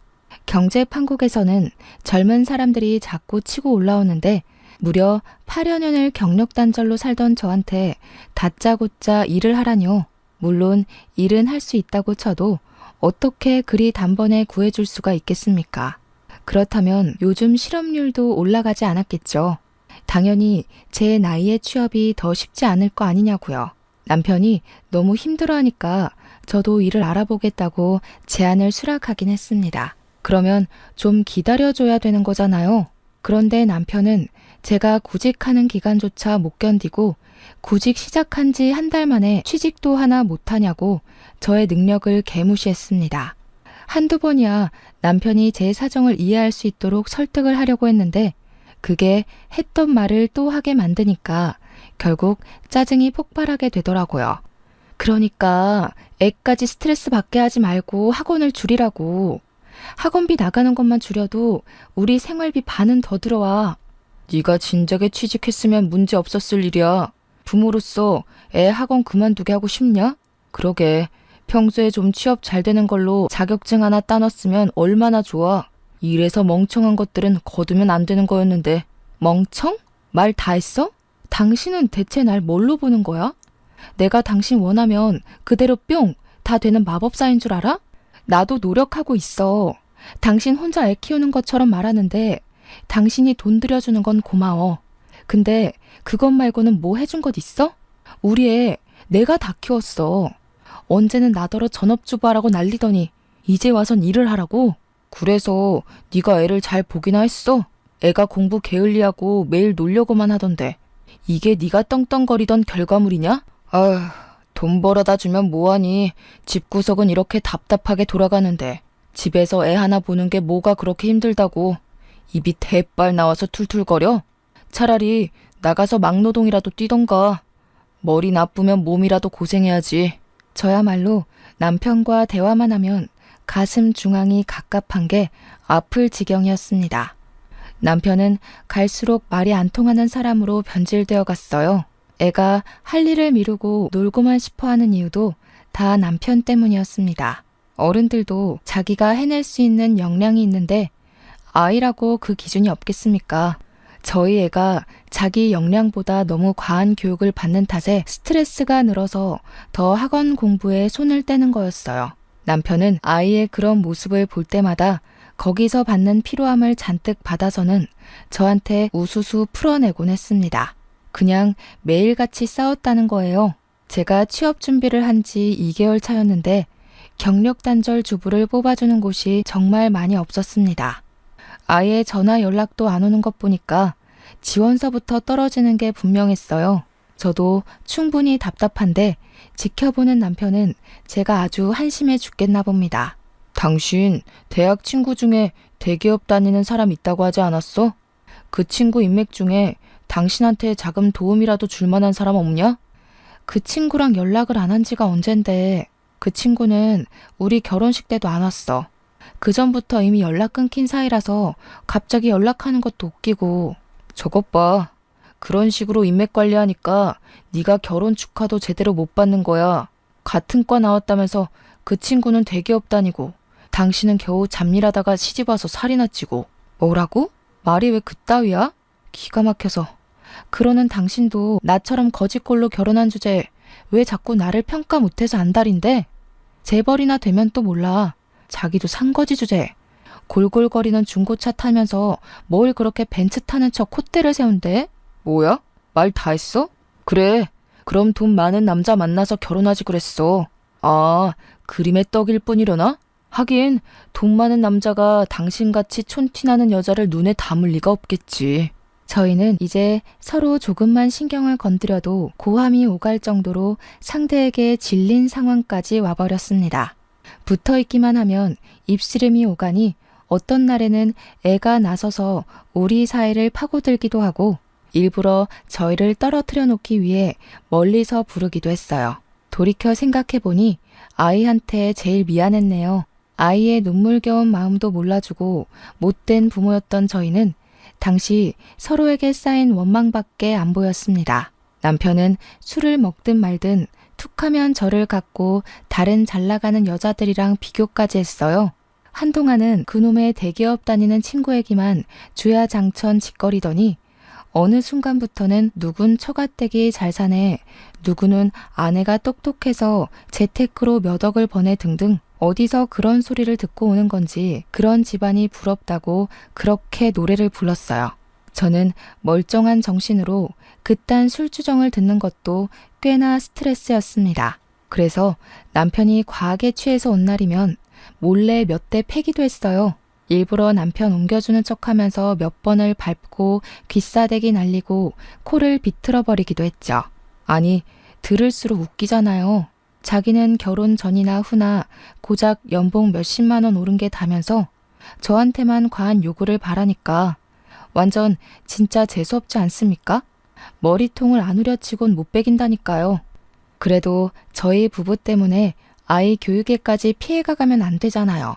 저는 아이 크는데 문제 없도록 사방팔방 일자리를 찾으러 뛰었습니다. 나중에는 체면이고 뭐고 정말로 취업이 절실해서 오랜만에 대기업 다니는 친구한테 연락을 하기도 했어요. 그 친구와는 대학 졸업하고 나서 사적으로 연락을 해본 적이 없습니다. 저희가 그렇게 막 친한 사이는 아니었어요. 그러나 같이 강의 들은 적이 여러 번 있어서 막 안 친한 것도 아닌 애매한 사이였습니다. 제 전화를 받은 친구는 조심스럽게 알린 제 사정을 듣고선 흔쾌히 환대를 해주었습니다. 의외였어요. 보통은 연락도 안 하던 친구가 연락한 것만으로도 당황스럽잖아요. 그런데 친구는 저를 대학 동기였다는 이유만으로 반겨주어서 고마웠습니다. 내 동생이 플로리스트하거든. 그게 생각보다 여기저기 쓰일 때가 많은 자격증이더라고. 동생한테 말해놓을 테니까 내일 한번 찾아가 봐. 주부인 제가 바로 사무직에 뛰어드는 건 어렵다고 배려해준 친구 덕분에 저는 친구 동생네 꽃집에서 꽃꽂이하는 일을 하게 되었는데요. 친구 동생도 제게 미리 실습하면서 플로리스트 자격증을 따보라고 권유를 하더군요. 요즘은 호텔에서도 플로리스트를 고정 직원으로 뽑는다면서 자격증 따서 호텔로 취직해보라고 방법을 알려주기도 했습니다. 그래서 저는 친구랑 친구 동생 덕분에 적당한 수익을 받으며 일을 배우게 되었고 정말로 플로리스트 자격증을 손에 쥐게 되었습니다. 얼마나 감사한 사람들입니까? 친구랑 친구 동생이 아니었다면 저는 아마 막노동하면서 몸도 마음도 엄청나게 고생하며 늙어갔을 겁니다. 제가 경제활동에 보탬이 되기 시작하니 남편도 불같은 성격을 좀 죽이고 잠잠하게 굴었어요. 전업주부 시절 때보단 그래도 싸울 일을 굳이 만들지 않고 먼저 한 발 물러나 주더라고요. 그렇다고 부부 싸움이 없는 건 아니었습니다. 횟수만 줄었단 거예요. 그리고 제가 플로리스트 자격증을 딴 게 전부 친구랑 친구 동생 덕분이라고 했잖아요. 은혜를 얻었으면 보답을 하는 게 사람으로서 기본적인 도리가 아니겠습니까? 저를 남편의 등살로부터 구제해준 둘에게 너무 고마워서 저는 제 친구랑 친구 동생을 우리 집으로 초대해 식사를 대접하려고 했습니다. 그러나 친구는 일이 너무 바빠서 오지 못했고 친구 동생만 우리 집에 와서 같이 거하게 식사를 했는데요. 오늘 야근 때문에 늦을 것 같다던 남편이 하필 그날 일찍 퇴근해 귀가를 했습니다. 남편은 처음 보는 아가씨가 같이 인사를 나온 걸 보곤 피로에 절어있던 얼굴을 어색하게 펴면서 저한테 누구냐고 물어봤어요. 그래서 친구 동생을 남편한테 정식으로 소개를 해줬더니 남편이 금세 아가씨에게 호의를 보이더군요. 우리 와이프 구제해줘서 너무 고마워요. 언제 한번 인사드리고 싶었는데 이렇게 기회가 되네요. 꽃집 하시는 분이라 그런지 참 미인이세요. 남편의 친절한 모습을 결혼 초에 보고 얼마 만에 보는 건지 남편한테 저런 모습도 있었는데 못 본 지 너무 오래돼서 순간 다른 사람인 줄 알았습니다. 그때만 해도 다른 여자한테 상냥한 남편이 불쾌했다기보단 어이없었을 뿐이었죠. 제게는 친구 동생이 귀인이나 다름없었기에 밉게 보일 리 없었고 남편한테 정뗀 지는 이미 오래되었으니 당연히 제 불만의 화살은 남편을 향할 수밖에요. 저희는 제 아이까지 같이 해서 저녁을 함께 먹었었습니다. 귀인이나 다름없는 손님이 있어서 그런지 간만에 저희 분위기 좋은 식사 시간이 되었어요. 웃기도 참 많이 웃었던 날입니다. 원래 불행은 가장 행복한 순간 뒤에 바짝 붙어 나타난다고 하잖아요. 맞습니다. 저는 오래간만에 행복을 느껴본 이후로 내리막길을 걷게 되었어요. 그 불행이 제게 큰 의미를 준 사람들 때문에 발생했다는 사실은 여전히 제 마음을 아프게 합니다. 플로리스트가 된 저는 친구 동생에게 감사 선물을 표시하고 정말로 호텔에 취직을 하여 일을 하게 되었는데요. 제가 취직하고 나서부터 남편의 야근이 엄청나게 늘어나는 거 아니겠습니까? 한 번은 너무 일 강도를 높여 하는 남편이 걱정돼서 쉬엄쉬엄 하라고 야근에 대해 언급해 봤거든요. 그런데 남편 말로는 애가 점점 더 자라니까 돈도 그만큼 많이 들 거라고 맞벌이 시작했는데 물 들어올 때 노 저어야 되지 않겠냐며 오랜만에 또 돈 욕심으로 불타올라 있었어요. 남편 돈 욕심이야 신혼 초 때부터 꾸준히 봐와서 알기 때문에 또 그런 줄로만 알았죠. 그런데 다들 불행이란 것이 누구한테 제일 먼저 닥쳐오는 줄 아십니까? 바로 순간순간을 방심만 하고 있는 사람들이요. 제가 바로 경계 없이 마음을 터놓고 살다가 바로 옆 사람에게 제대로 호구 잡혔던 인간 중 하나이네요. 한날 대기업 다니는 친구가 퇴근하고 만날 수 있겠냐고 저한테 연락이 왔더라고요. 당일에 연락이 온 거라서 좀 곤란했습니다. 집에 애가 기다리고 있기도 했고 남편한테 사전에 얘기를 안 했거든요. 특히 유부녀는 시간 약속을 자유롭게 잡기 어렵잖아요. 그래서 제가 좀 남처했더니 친구가 너무 중요한 말이라고 잠깐이라도 시간을 내달라길래 할 수 없이 퇴근하고 만났습니다. 호텔 주변 카페에서 기다리고 있던 친구는 심각한 얼굴로 앉아 있었는데요. 제가 반갑게 인사를 해도 표정을 굳히고만 있더라고요. 그러면서 제가 앉자마자 숨 돌릴 틈도 안 주고 테이블 위로 사진 한 장을 내밀었습니다. 그건 다름 아닌 초음파 사진이었고 그걸 본 저는 처음에 친구가 혼전 임신을 한 건 줄 알았어요. 하지만 그 뒤로 이어지는 친구의 말에 저는 충격을 먹고 맙니다. 미안해. 내 동생이 이런 애가 아닌데 네 남편이랑 사고를 쳤나 봐. 보다시피 그 아이 내 동생이랑 네 남편이 바람나서 저지른 일이야. 뭐? 그게 무슨 말이야. 뭔가 오해가 있었나 본데 내 남편이 돈에 미치긴 했어도 지금껏 여자 쪽에는 눈도 안 돌린 사람이야. 뭘 잘못한 거 아니야? 나도 놀랐어. 동생한테 크게 나무라기도 했고. 그런데도 동생은 차마 애를 지우긴 싫나 봐. 네 남편이랑 이미 얘기 끝내서 둘이 키우기로 했다는데 남편한테 들은 거 없어? 제 남편과 친구 동생이 바람이 났다는 것도 충격적인데 임신까지 했다네요. 심지어 둘이서 그 애를 키우겠다고 한 사실은 정말 할 말을 잃게 만들었습니다. 전혀 예상 밖의 일이라서 머릿속이 백지장이 되어버렸어요. 그리고 이 모든 걸 저는 전혀 모르고 이 친구한테 들었다는 것도 수치스러웠습니다. 친구는 제게 계속 미안하다고만 했는데 그게 다였어요. 동생의 부정행위를 알았다면 친언니로서 따끔하게 주의를 줘야 하는 거잖아요. 잘못된 건 잘못된 거라고. 친구 또한 저처럼 심장이 떨려야 되는 게 정상 아닙니까?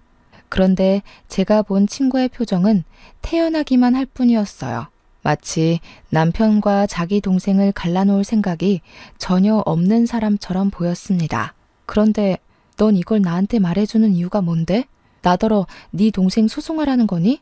아니면 나더러 남편 포기하고 네 동생한테 넘기라는 거야? 진정해. 이런 상황 밖으로 소문나면 누구든 좋을 것 없잖아.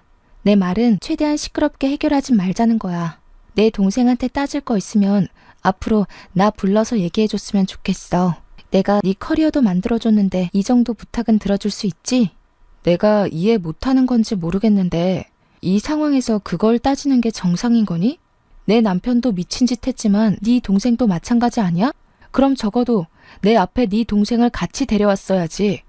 나한테 사과를 시키는 게 언니로서 해야 될 일 같은데 원하는 게 사과야? 그거면 돼? 그럼 네가 순순히 이혼해 줄래? 그렇다면 나도 너 시간 되는 날 맞춰서 용서빌러 데려올게. 친구가 얼마나 뻔뻔하게 나왔으면 제가 여태까지 토시 하나 안 빠뜨리고 기억을 하겠어요.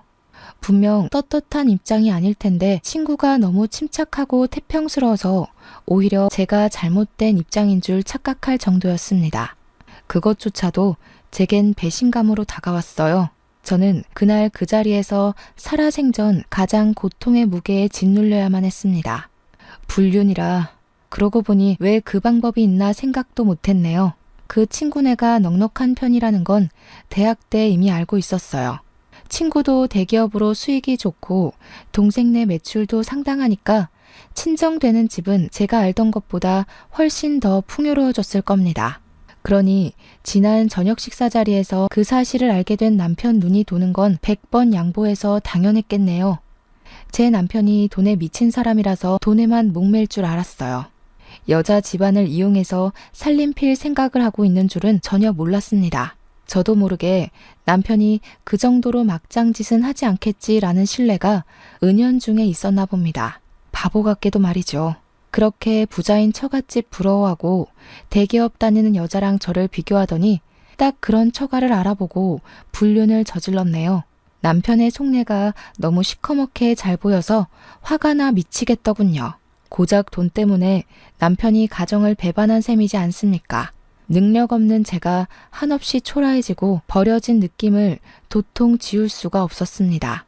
심지어 그날 남편은 외박까지 했어요. 아마 친구가 남편한테 제게 모든 사실을 밝혔다고 언지를 줬던 것 같습니다. 남편 없는 그 새벽에 저는 모든 게 저를 돌아선 것 마냥 혼자가 된 느낌을 받았어요. 앞날이 너무 막막했고 무서웠습니다.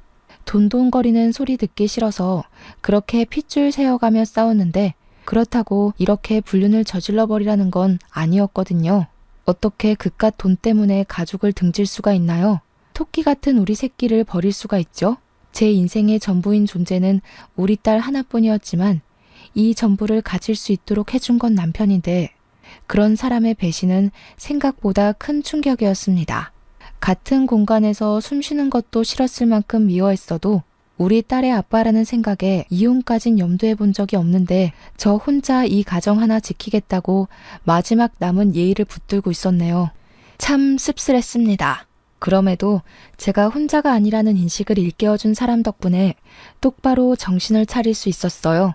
그건 바로 무엇과도 바꿀 수 없는 딸의 존재였고 그저 엄마가 슬픈 게 싫다고 위로해주는 우리 딸애를 보고서 다시 기운을 차릴 의지를 찾았습니다. 그때부터 저는 이혼을 마음먹었고 저와 딸에게 상처를 준 남편을 망가뜨릴 각오로 결심을 하였습니다. 저는 친구가 지난번 제게 주고 갔던 초음파 사진을 챙겨서 여전히 가난에 허덕이며 살고 있는 시댁을 오랜만에 찾아갔어요. 손주를 데리고 연락 없이 찾아온 저를 시부모가 순수하게 반겨주었는데요. 내내 제 표정이 좋지 않자 걱정을 해주셨습니다. 시부모는 없는 살림에 시집 와준 제게 항상 고맙다고 하는 분들이었어요. 남편이 워낙 돈 욕심이 많아서 시부모한테 용돈 한 번 준 적 없었는데 제가 생활비나 월급을 아껴서 시부모 생신날 한 번씩 용돈을 드리고 했거든요.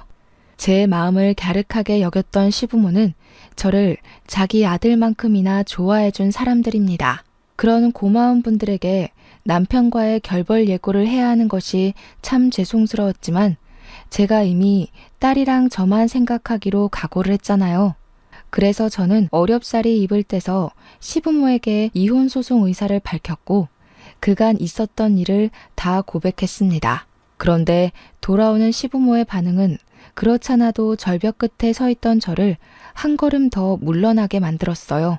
역시 팔은 안으로 굽는 게 맞는 건데 제가 뭘 기대했는지 모르겠네요. 제 이야기를 잠자코 듣고 있던 시부모는 자기 아들에 대해 실망을 하기보단 제게 대신해서 사죄하는 방법을 택했고 하는 말을 듣다 보면 결국 결론은 아들 편이라는 게 느껴졌습니다.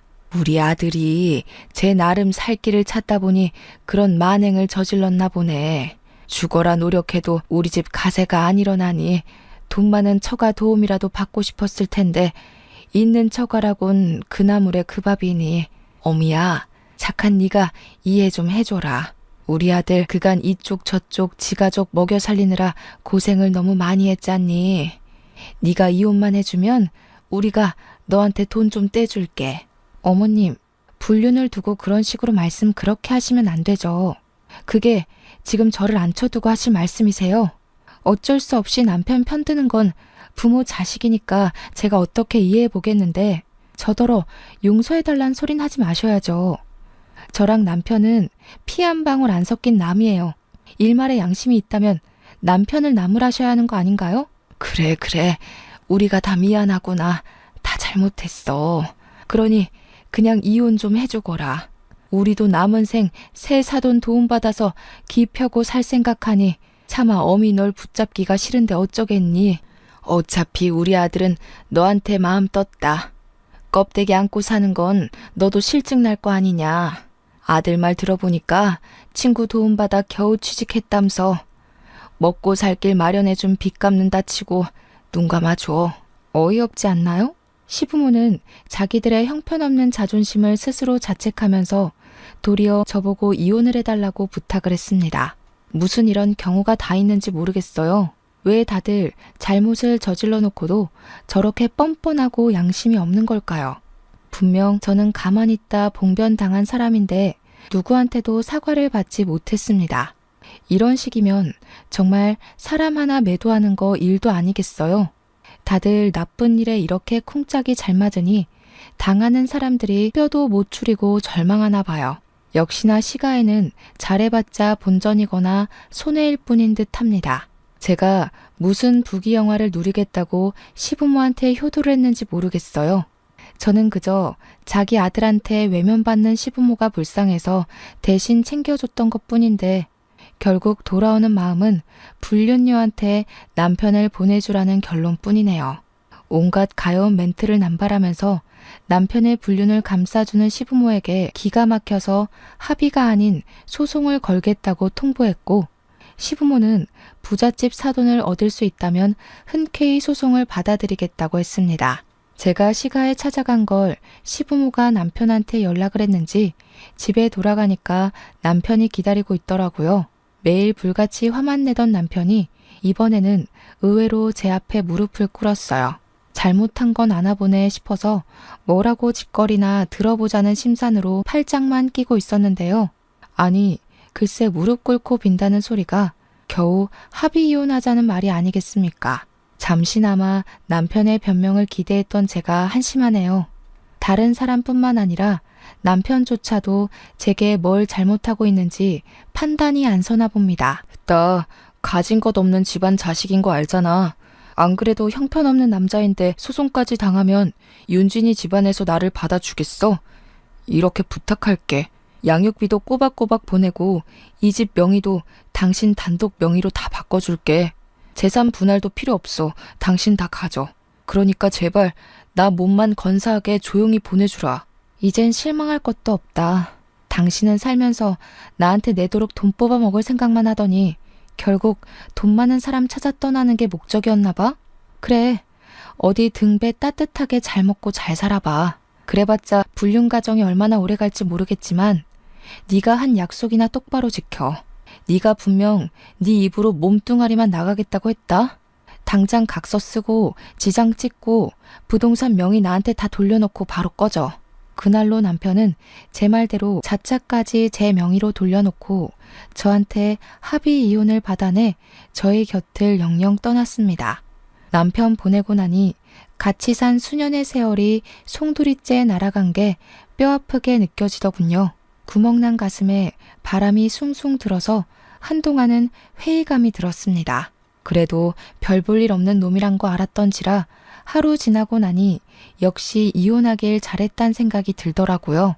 남편이 자기 짐은 필요 없다고 빼다 버려도 좋다길래 시가로 보내려고 정리 중이었는데 생각해보니까 남편이 상간녀 소송하지 말란 조건은 내걸지 않았더라고요.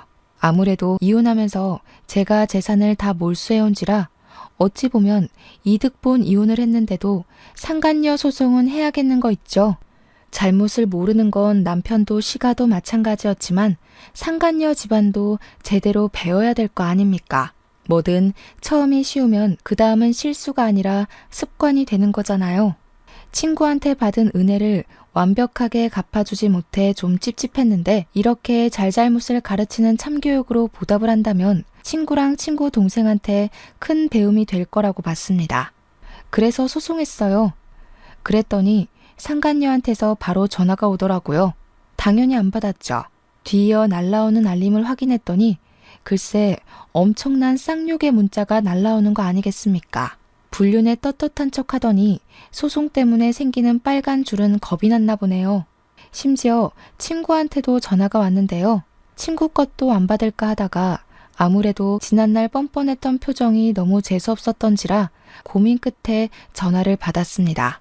역시나 예상했던 대로 친구는 저를 어이없는 이유로 원망하고 있었어요. 이 여식 같은 년이 내가 너한테 일자리까지 구해주고 경력 만들어줬는데 감히 뒤통수를 쳐? 니까지 것도 동기라고 반갑고 불쌍해서 호의 좀 베풀었더니 이런 식으로 돌려받을 줄은 몰랐네. 결국 고소를 했겠다. 너 때문에 우리 집이 얼마나 발칵 뒤집혔는 줄 알아? 그땐 내가 널 잘 몰랐지. 네 동생이 남의 뒤통수를 이리 무섭게 치는 사람인 줄 알았으면 나 너랑 처음부터 친구 안 했어. 나한테 선의를 베풀었다고 했니?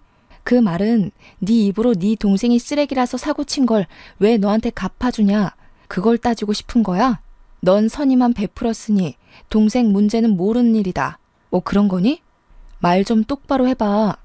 대기업 다니는 년이 문장 구사력이 왜 이렇게 딸려? 진짜 돌았구나.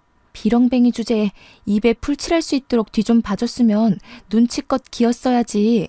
지렁이도 밟으면 꿈틀하는 거 보여주고 싶었나 본데 야, 너 딱 기다려. 내가 가서 제대로 밟아줄 테니까. 무작정 전화를 끊어버린 친구는 정말로 저희 집까지 찾아왔습니다. 상간녀인지 남편인지 친구한테 집 주소를 알려주었겠죠. 다 같은 한 통속이잖아요. 초인종도 안 누르고 주먹으로 현관문을 무작정 내려치는 수준이 벌써부터 저급하다는 걸 드러내고 있었어요. 저는 딸애를 방으로 피신시킨 후 대문을 열었습니다. 친구가 막무가내로 저를 밀치며 넘어뜨리더군요. 그러면서 제 머리를 잡는데 순간적으로 일어난 일이라서 허우적거리기만 하다가 겨우 친구 얼굴을 확인했습니다. 별것도 아닌 게 까부네. 우리 아빠가 누군지 알아? 동네 잡일하는 너네 아빠랑 달리 우리 아빠는 무려 2급 공무원이야. 우리 아빠한테 말만 하면 찌꺼기 같은 너네 부모님 순식간에 쓸어버릴 수도 있어. 까불 사람한테 까불어야지. 알았으면 당장 고소 취하해. 무릎 꿇고 고개 쳐박아야 되는 입장이면서 돈 있고 빽 있다고 기세등등하게 나서는 친구 꼴이 같은 어른으로서 무척 쪽팔리더군요. 어쩜 전 남편과 다를 게 없는 건지 보니까 끼리끼리 잘 어울린 듯 싶었어요. 저는 손 뻗으면 닿는 곳에 있는 빗자루를 뽑아다가 친구의 다리를 냅다 쳤습니다. 중심 흔들려 쓰러지는 친구의 머리채를 잡고서 현관문 밖으로 밀어버렸어요. 아, 너네 부모님이 그렇게 가르쳤나 보구나. 집에 돈이 많으니까 온갖 쓰레기짓 다 저지르고 다녀도 얼마든지 돈으로 해결해 주겠다고? 그럼 그렇지. 집안 자체가 저급한 문화를 가졌으니 불륜 정도야 누워서 침 뱉기 수준이겠지. 그런데 어쩌냐? 너는 방금 네 입으로 네 약점을 드러낸 거나 마찬가지야. 나한테 너를 밟을 수 있는 방법을 친히 알려준 셈이라고. 대기업은 무슨. 역시 멍청한 년이네. 미친년이 뭐라는 거야. 내가 이 옷 세탁비도 물을 거야. 네 수준의 네 월급에 몇 년을 시달려야 갚을 수 있는 옷값이거든? 네가 감히 우리 집에 먹칠을 하고도 무사할 것 같아? 살고 싶으면 당장 소송 취하라고. 너네 그 잘난 집에는 소송이 제일 약과일 텐데 진짜 취하해도 괜찮겠어? 소송 취하하면 그 다음에 네가 알려준 약점밖엔 답이 없는데. 너희 아빠 2급 공무원이랬지? 과연 네가 네 아빠 발목 잡는 짓을 해도 너희 아빠가 돈으로 해결을 해줄까? 내가 죽을 때까지 쫓아서 너네 아빠 건이 무너뜨리는데 온갖 짓을 다 할 건데 그거 감당할 자신 있어서 고작 소송 가지고 이 난리니? 자기 아빠 얘기를 하니까 그제야 친구 표정이 살짝 흔들렸습니다. 자기가 가진 백은 아빠가 다인데 그걸 망가뜨리겠다고 한 거니 주춤할 수밖에 없겠죠. 높은 위치에 있을수록 겸손하고 조심해야 한다는 걸 망각한 모양입니다. 오작 거지 나부랭이 말에 내가 쫄기라도 할 것 같아? 우리 아빠를 걸고 넘어지시겠다. 그럼 너네 부모님은 무사할 것 같니? 누가 누구더러 멍청하다 지랄하는지 모르겠네. 그래, 어련하시겠어. 불륜이 뭐 자랑이라고 동네 떠나가라 따지고 있는지 모르겠다. 네가 마음 먹을 수 있는 짓 나라고 못할 것 없지. 원래 내려갈 곳 없는 사람이 더 무서운 거 알지? 내가 마음만 먹으면 네 아빠뿐만 아니라 너랑 네 동생 인생까지 제대로 밟아버리는 수가 있어. 그런데도 나한테 고개 쳐박을 용기가 안 나니? 나 정말로 너네 아빠 찾아갈 건데? 제 말에 더는 대꾸하지 못하던 친구는 결국 제게 선을 제대로 넘었는데요. 자기 성질을 주체 못해서 손을 부들부들 떨더니 누가 버려놓은 아이스 커피를 주워다가 제 얼굴에 뿌려버리는 거 아니겠어요? 와, 사람이 속에 화가 부글부글 차오르면 몸을 주체 못한다는 걸 그날 처음 느꼈습니다. 도리어 커피를 쳐맞아도 마땅할 상간녀 언니한테 제가 당했으니 그 분노가 가늠이 되시나요? 이게 상식적인 순서인지 모르겠어요. 이걸로 모자라 친구가 끝내 스스로 매벌짓까지 해버렸는데요. 네가 왜 부모를 언급해도 꿈쩍 안 하는지 알겠네. 너한테 딸이 하나 있다고 했지? 보니까 나온다고 어디 꽁꽁 숨겨놓은 것 같은데 딸내미는 아니? 네가 산 거지라서 남편한테 버림받은 거? 친구가 다짜고짜 제 딸을 찾아 집 안으로 들어가 버리는 바람에 제 이성의 끈은 탁 풀리고 말았습니다. 신발장에 버려졌던 빗자루를 다시 들고서 쫓아가 친구를 덮쳤어요. 제 딸한테 이 더러운 년을 보여주는 건 어떻게든 막고 싶었습니다. 그래서 친구가 먼지 구덩이 속에서 눈도 못 뜨도록 신명나게 혼내주었어요. 내 딸 건드리는 순간 너네 집안은 그대로 황천길 직행인 줄 알아. 조용하게 소송 걸어주려고 했더니 네 성질머리 때문에 안 되겠다. 똑똑히 기억해. 너네 집안 얼굴에 먹칠한 건 난년으로 태어난 너랑 네 동생 때문이라는 걸. 저는 그대로 친구를 내몰아 현관문 밖으로 쫓아버렸고 빗자루를 내던지며 꺼지라고 소리친 후 문을 닫아버렸습니다. 친구 사이는 이미 개나 줘버린 지 오래고 얘도 더 이상 저를 친구로 생각 안 하는 것 같으니 저도 기회와 경고는 이쯤에서 그만둬야 될 것 같더군요. 괜히 어설픈 자비를 베풀었다가 저만 등신 호구가 될 지경이었으니까요. 그 길로 저는 모든 연락을 수신 차단해버렸고 플로리스트 상간녀가 강사로 일하는 꽃집에 전단지까지 만들어서 확 뿌려버렸어요. 길 지나다니는 사람들이 한 번씩 바닥에 떨어진 전단지 쳐다보고는 혀를 끌끌 차면서 손가락질 당하게 만들려고 작정한 짓입니다. 아니나 다를까 제가 전단지 뿌린 지 이틀 만에 상간녀가 꽃집 문을 닫아버렸더라고요. 문 닫고 숨는다고 불륜이 어디 손쉽게 숨길 수 있는 수치인가요? 유리문에 개인 사정으로 당분간 휴업한다고 적혀 있었는데 제가 그 메모를 비켜가며 보기 좋게 전단지를 도배하고 왔어요. 그리고 인터넷에서 규모 큰 맘카페에도 상간녀와 전남편의 불륜 사실을 전부 올려버렸습니다.